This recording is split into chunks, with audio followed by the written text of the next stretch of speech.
அன்பான உறவுகளுக்கு வணக்கங்க. எனக்கும் இதில ஒரு சின்ன சந்தேகம் சிறகடிக்க ஆசையில. எனக்கு தான் தெரியலையா? உங்களுக்கு தெரியுதா? அப்படிங்கிறத கமெண்ட்ஸ்ல சொல்லுங்க. ஆமா ஃப்ரெண்ட். இப்ப 10,00,000 ஏற்கனவே குடுத்துட்டாங்கல்ல. 38,00,000க்கு. அப்ப 28,00,000 தானே குடுக்கணும். அப்படி இருக்கச்ச மறுபடியும் 38 குடுக்குறாங்க. அப்ப 48,00,000 குடுக்க வேண்டியது இருக்கா? எனக்கு கொஞ்சம் கிளியர் கட்டு உங்களுக்கு தெரிஞ்சா சொல்லுங்க என் அன்பான உறவுகளே. இல்ல 38,00,000 தான் மொத்த கடனே. டைரக்டர் நம்ம காதுல பூ சுத்திட்டாரு அப்படின்னாலும் கமெண்ட்ஸ்ல சொல்லுங்க. இப்ப சூப்பரா தலைவர் சேசிங் பண்ணி அப்படி இப்படி கொண்டாந்து காச குடுத்து சிந்தாமணி முகத்துல கரிய பூசி வீட்ட மீட்டுறாங்க. நம்ம முத்துவும் மீனாவும் வீட்டுக்கு பெரிய இனாக்ரேஷன பண்ணி சூப்பரா, அதாவது புதுமனை பூவிழா ரேஞ்சுக்கு எல்லாருக்கும் வர வச்சு சீதா, அவங்க அம்மா எல்லாருமே, ரவி, ஸ்ருதி அம்புட்டு பேர் வந்திருக்காங்க. அப்ப பார்வதி சொல்லுது, "இப்ப உனக்கு புரியுதா?" அப்படிங்கல விஜயா, "எனக்கு ஒண்ணு புரிஞ்சுச்சு" அப்படிங்கல. மீனா வீடு உண்மையிலே நான் ஏழைன்னு நினைச்சு அவங்கள மட்டம் தட்டி வச்சிருந்தேன். அவங்க தான் என்ன மகாராணி மாரி பார்த்துக்கிட்டாங்க. அப்படி சொல்லுவா விஜயா அப்படின்னு பார்த்தா, அடிங்கொய்யால அப்படின்னு சொல்ற அளவுக்கு என்ன நடந்தாலும் என் வீட்ட விட்டு போகக்கூடாது அப்படிங்கிறத மட்டும் முடிவே பண்ணிட்டேன். அடி இப்ப மறுபடியும் கொய்யா அப்படிங்கிற மாரி இருக்கு. என்னங்கடி இது? நீயும் பண்ண திருட்டுத்தனம், தில்லாலங்கடி வேலைக்கு வீட்ட விட்டு பூட்டிட்டு போயிட்டாங்க. சீல் வச்சுட்டாங்க. அப்படி இருக்கல யார் வீட்டுக்காவது போய் தானே ஆகணும். இல்லைன்னா நீ அம்மா, தாயே அப்படின்னு ரோட்லயா நிப்ப? ஒரு வீட்டுக்கு போனேன். எப்படி? என்ன ஆச்சு? அவங்க உனக்கு என்னென்ன பண்ணாங்க ஸ்ருதி அம்மா? அதெல்லாம் முடியாதுன்னு தானே இங்க வந்த. சரி ஷோரூமுக்கு போனேன். அங்கே நடந்துச்சா? ஆனாலும் இன்னும் மனசு மாறல. சரி விடுங்க. இதெல்லாம் திருந்தாத ஜென்மங்க. இருந்தென்ன லாபம், இல்லாட்டி என்ன லாபம் அப்படின்னு ஒரு பாட்டு இருக்கு. அந்த மாதிரி தான் பார்வதி சொல்லிச்சு. பார்வதி கிட்ட இருந்தே விஜயா திருந்தலைன்னா அப்பெல்லாம் யாருங்க திருத்துவா? சொல்லுவாங்கல்ல, பூவோடு சேர்ந்து நாரும் மனம் பெறணும். பூவு பார்வதி, இந்த நாரு விஜயாவை நாருன்னு கூட சொல்லக்கூடாது போல இருக்குங்க. என்ன சொல்றதுன்னு தெரியலங்க. நீங்களே சொல்லிருங்க ஃப்ரெண்ட்ஸ். எனக்கு வண்டியா வருதுங்க. கடைசி நிமிஷத்துல கூட முத்துவும் மீனாவும் சூப்பர் அப்படின்னு ஒரு மனசார வாழ்த்தாம அப்படி ஈ அப்படிங்குது. அப்படியே ஆசையா பாக்குறாங்க ரவி, ஸ்ருதி, முத்து, மீனா. அம்மா ஒரு வார்த்தை முத்துன்னு கூப்பிட்றாதா, கொஞ்சிராதா, அப்படி கட்டி அணைக்காதா? அண்ணன் இல்ல. இப்ப கூட அந்த மனோஜ் தான் நினைக்கும். இப்ப வீடு கைக்கு வந்தோன்னு மனோஜ் வந்துடுறாரு. அம்மா சூப்பர்மா, நம்ம வீடு வந்துருச்சுமா. ஆமாடா வந்துருச்சு, இனிமே ஒழுங்கா நடந்துக்க அப்படின்னு சின்னதா மட்டும்தான் விஜயா சொல்றாங்க. இப்ப அண்ணாமலை பாக்குறாரு. டேய், இனிமே இது முழுக்க முழுக்க என் புள்ள வீடுடா அப்படிங்கல. பாத்தியாம்மா, இப்படி சொல்லுவாருன்னா நான் எந்த காசும் கொடுக்கல. ஒரு பைசா கூட கொடுக்கல. நீ திட்டிக்கிட்டீங்களே. டே இல்லைன்னா மட்டும் நீ கொடுத்துருவ. உன் கையில காசு இருந்தாலும் 10 பைசா நவத்த மாட்டடா நீ. உன்னை பத்தி தெரியாதா என்ன அப்படின்னு இதுங்கெல்லாம் பேச, இங்க பாருங்க, எனக்கு இதெல்லாம் தேவையில்லை. என் பங்கள வேணா கழிச்சுக்கோங்க. இப்ப என்ன மறுபடியும் அதே தாங்க பாடுறான். இந்த பையனும் அதே மாறவே இல்லை. அப்புறம் இவன் மட்டும் எப்படி மாறுவேன்? தாய் எட்டடினா இவங்க பாதுனா ரெடி. 2 பேரும் அப்படித்தானே இருப்பாங்க. அடுத்து எல்லாருக்கும் தடபுடலாம் விருந்து நடக்குது. நல்லா சாப்பிடுறாங்க. சாப்பிட்டதுக்கு அப்புறம் உட்காந்து பேசிக்கிட்டு இருக்காங்க. மீனா தான் ஆரம்பிக்கிறாங்க. எப்படிதான் கரெக்டா வந்து பிடிக்கிறாங்கன்னே தெரியலங்க.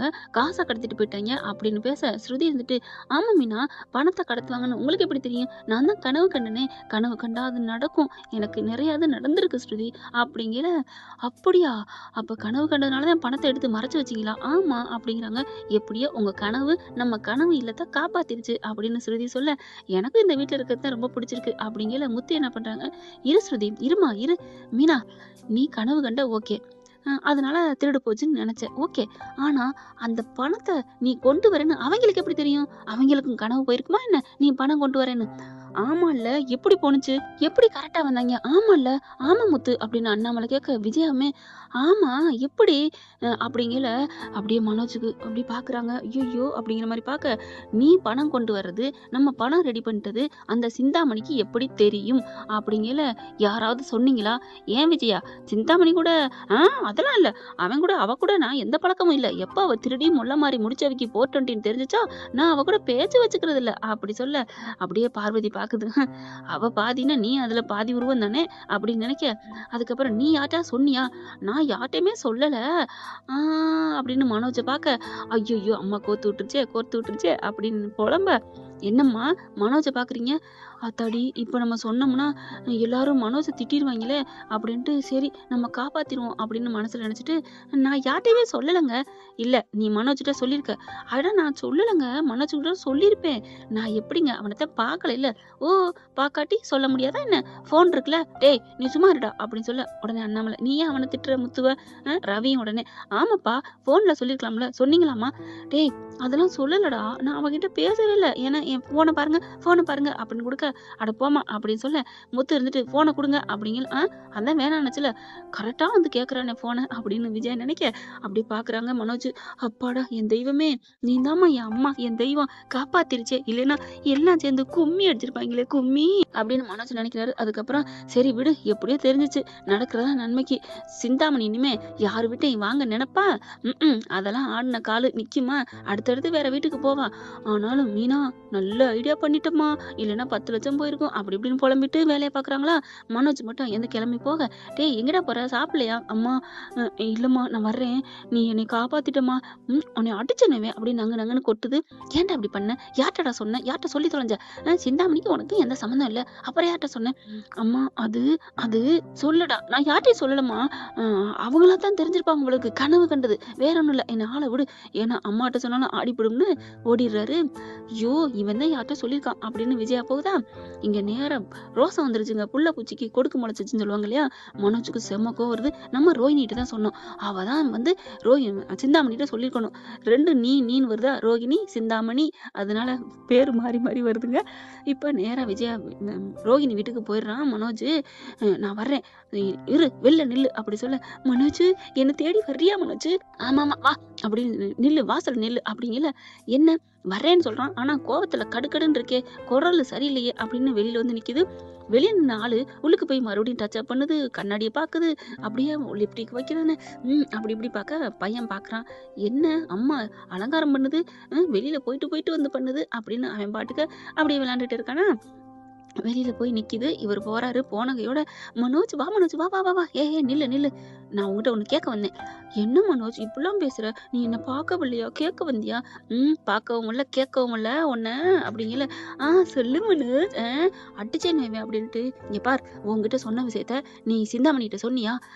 நான் என்ன சொன்னோம், நீ என்ன சொன்ன அப்படிங்கிற. பணம் ரெடி பண்ணிட்டாங்க, கட்டிட்டு அந்த வீட்டை மீட்க போறோம் அப்படின்னு சொன்னதான். மனோஜ் அதெல்லாம் இல்ல மனோஜ், வீடு கிடைச்சிருச்சா? ஐயோ சந்தோஷமா இருக்கு, சூப்பர் சூப்பர் அப்படி சொல்ல. இங்க பார், பேச்ச மாத்தாத, நீ சிந்தாமணிகிட்ட சொன்னியா இல்லையா? இல்ல மனோஜ், அது வந்து இங்க பார், நீ தான் சொல்லிருக்க அப்படின்னு கழுத்தோட பிடிக்க. மனோஜ் இல்ல அப்படின்னு சொல்ல, நம்பவே இல்லைங்க மனோஜ். கரெக்டா சிந்தாமணி ரோஹினிக்கு போன் அடிக்க, சிந்தாமணிக்கு எனக்கு எந்த பேச்சுவார்த்தை இல்லைங்க, நான் ஏன் அவ கூட பேச போறீங்கல்ல. அந்த பையன் என்ன பண்றான், அம்மா அந்த சிந்தாமணி பாட்டி போன் அடிக்கிறாங்க அப்படின்னு கொடுக்க, ஐயோ மாட்டிக்கிட்டோமா அப்படிங்கிற டவக்குன்னு போன பிடிங்கி அட்டன் பண்றாரு. பரவாயில்லையே மங்கூஸ் மண்டையன் இந்த அளவுக்குலாம் யோசிக்கிறாரு. அட்டன் பண்ண, ரோஹினி போச்சு எல்லாம் போச்சு ஆண்டி அப்படின்னு சொல்ல வாயை பொத்திடுறாரு. அதாம்மா நீ ஆண்டி சொல்லி என்ன பண்ணியா, நான் ஆண்டி ஆயிட்டேன், போச்சு. அவளுக்கு நான் காசை கொடுத்து இந்த மனோஜ் பையிலையும் அந்த விஜயாவையும் முட்டாளாக்கி வீடு என் கைக்கு வர நேரம் அந்த முத்து மீனாவும் என்ன பண்ணிட்டாங்க தெரியுமா அப்படின்னு சொல்லிட்டு, நீ சொல்லி என்ன பண்ணியா, பணத்தை கொள்ளையடிச்சு ஒண்ணும் இல்லாம போச்சே, சரி வையி, நான் அப்புறம் வைக்கிறேன், போன் அடிக்கிறேன் அப்படின்னு வைக்க. மனோஜ் பாக்குறாங்க ரோஹிணிய. ஐயோ மனோஜ், அது வந்து அவங்க கஷ்டப்பட்டாதான் நம்மளோட அருமை தெரியும்னு தான் நான் சொன்னேன். பலான்னு அடிச்சு அப்படியே கொண்டு போய் மண்டையை தள்ளி விட்டு முட்டி அப்படியே கீழே விழுந்துருக்குங்க. நங்குன்னு மண்டை அடிபட்டு ரத்தம் கொட்ட. ஐயோ எங்க அம்மா விடுங்க டாடி, எங்க அம்மா விடுங்க, டேய் போயிடுறா, யாரா, ஐயோ டாடியாமே அப்படின்னு சொல்லிட்டு அடிச்சுட்டு அப்படியே போட்டு ஓடிடுறான். மயங்கி விழுந்தோடனே அவங்க ஆத்தா வருது. ஐயோ அப்படின்னு சொல்லிட்டு, என் பிள்ளை என்னடா பண்ண அப்படின்னு சொல்ல அப்படியே அழுகுறாங்க. அடியே ரோஹிணி, நான் சொன்னேனடி அந்த சவகாசம் வேணான்னு கேட்டியா? இங்க என்ன பண்றான் கிருஷ், போன் அடிச்சுட்டே இருக்கான். முத்து என்ன போன் அடிச்சுட்டே இருக்கான் அப்படின்னு சொல்லிட்டு அட்டன் பண்ணா, இங்க நடந்ததை சொல்ல, ஐயோ மீனா கிளம்பு அப்படிங்கிற. எங்க அந்த ரோஹிணியை பார்க்கத்தான், அதாவது பார்லர் அம்மா பார்க்க அப்படின்னு சொல்ல. ஏன் அவளை எப்ப பார்க்க போற? ஐயோ இங்க நடந்ததே வேற, இந்த மனோஜ் அவளை தள்ளி போட்டு அடிச்சு மண்டையை உடைச்சிட்டு போயிட்டானா. சூப்பரா நல்லது, என் மையன் அப்படி பண்ணிட்டானா. அண்ணாமலை பாக்குறாரு. விஜயா, நீ இப்படி பண்ணிதான் அவனை கொம்பு சீவி விட்டு இப்படி கேடு கட்டவன் கேவலமான ஆக்கி வச்சிருக்க, இன்னமும் நீ இப்படி பண்ணுவியா? சரி டே கிளம்புடா, என்னன்னு போய் பாரு அப்படிங்க. முத்து மீனா ஓடுறாங்க. ஸ்ருதியும் அதையும் பாக்குறாங்க. நாங்க வரட்டுமா? அதெல்லாம் வேணாம், ஏதாவது நான் கூப்பிடுறோம் அப்படின்னு ஓட, வேற ஏதாவது நாடகம் ஆட போறா அப்படிங்கல. பையன் போன் பண்ணிருக்கான், அவன் சும்மா பொய்யெல்லாம் சொல்ல மாட்டான். ஆமா பொய் சொல்லாது வரு குட்டி அப்படின்னு சொல்ல, ஏன்னா அதுக்கு அடுத்து வர்ற வார்த்தையை சொல்ல விரும்பலங்க. ஏன்னா விஜய் அப்படித்தானே சொல்லணும் அந்த பையல, அதுதான் ஏற்கனவே பொய் சொன்ன வாயாச்சே. ஐயோ விடுங்க அப்படின்னு இவங்க ஓடுறாங்க. ஸ்ருதி பார்க்குறாங்க. எவ்வளவு நமக்கு கெடுதல் பண்ணாலும் அவங்களுக்கு ஒரு ஆபத்துன்னொன்னே ஓடுறாங்க பார்த்தீங்களா? அங்கிள் உண்மையிலே மீனாவும் முத்துவும் ரொம்ப கிரேட் தானே! ஆமாம்மா, அவன் மனசு போல நல்ல மனசு தான். முத்து தான் அவன் அப்படிங்கிறாரு. இங்க 2 பேரும் ஓடி போறாங்க. இங்க அவங்க அம்மா வந்துட்டு, "என் புள்ளைய இப்படி பண்ணிட்டு போயிட்டாரு மாப்பிள" அப்படிங்கையில, "சரி, சரி ஆஸ்பத்திரி தூக்குங்க. இன்னிய வரைக்கும் ஏன் வச்சுட்ருக்கீங்க?" "இல்ல நீங்க வருவீங்கன்னு தான்." "அட ஏம்மா நீங்க வேற" அப்படின்னு சொல்லிட்டு, "எனக்கு ஆட்டோலாம், கார்லாம் புக் பண்ண தெரியாது. இவள விட்டுட்டு போக மனசு வரல" அப்படின்னு சொல்ல, கார்ல ஏத்திட்டு போறாங்க. ஆஸ்பத்திரிக்கு போறாங்க. ட்ரீட்மெண்ட் நடக்குது. கட்டு போடுறாங்க. கட்டு போட்டு கண்ணு முழிக்குதுங்க. ட்ரீட்மெண்ட் முடிஞ்சு அப்படியே அம்மா அப்படின்னு கிருஷ் கட்டி பிடிக்க, நிமிர்ந்து பார்த்தா, "அம்மா எப்படிம்மா நீங்க வந்தேன்? மனோஜ் என்னை சேர்த்துட்டாரா? கிழிச்சாரு. நீ தாண்டி ஒரு மண் குதிரையை நம்பி இருக்கிற. உனக்கு உன் வாழ்க்கை தான் போச்சு. இனியாவது உன் புள்ளைய பாருடி." "இல்லம்மா நான் எப்படி இங்க வந்தேன்? உன்னை சேர்த்தது அவங்க தான்." அப்படிங்கிற முத்து மீனா வர அப்படியே பாக்குது ரோஹிணி. "இவங்க எதுக்குமா வந்தாங்க? இவங்க மட்டும் இல்லைன்னா நீ நேரம் உயிரோட இருப்பேன்னு நினைக்கிறியா? அவங்க தாண்டி தூக்கி அந்த காப்பாத்தினது." அப்படி பாக்குறாங்க.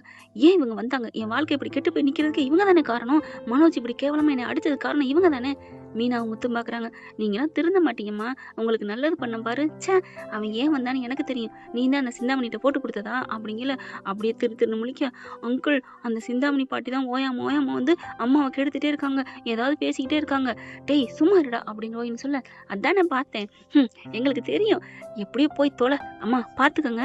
இவங்கெல்லாம் திருந்தாத ஜென்மம். இல்லப்பா அவளுக்காக நான் மன்னிப்பு கேட்குறேன். பரவாயில்லம்மா இருக்கட்டும்மா" அப்படின்னு சொல்லிட்டு கையை பிடிச்சிட்டு, "நாங்கள் வர்றோம்" அப்படிங்கிறாங்க. முத்து அங்கிள் அப்படின்னு காலை கட்டி பிடிக்க, "எங்க அம்மாவுக்கு இப்படி வந்து சேர்த்ததுக்கு ரொம்ப தேங்க்ஸ் அங்கிள். பரவாயில்லடா, நீயாவது நல்ல மனசோட இரு. இனிமே பொய் சொல்லாத." "சரி அங்கிள். ஆனா எங்க அம்மாவை கொஞ்சம் மன்னிச்சிருங்க அங்கிள். இதான் பெத்த பிள்ளைங்கிறது.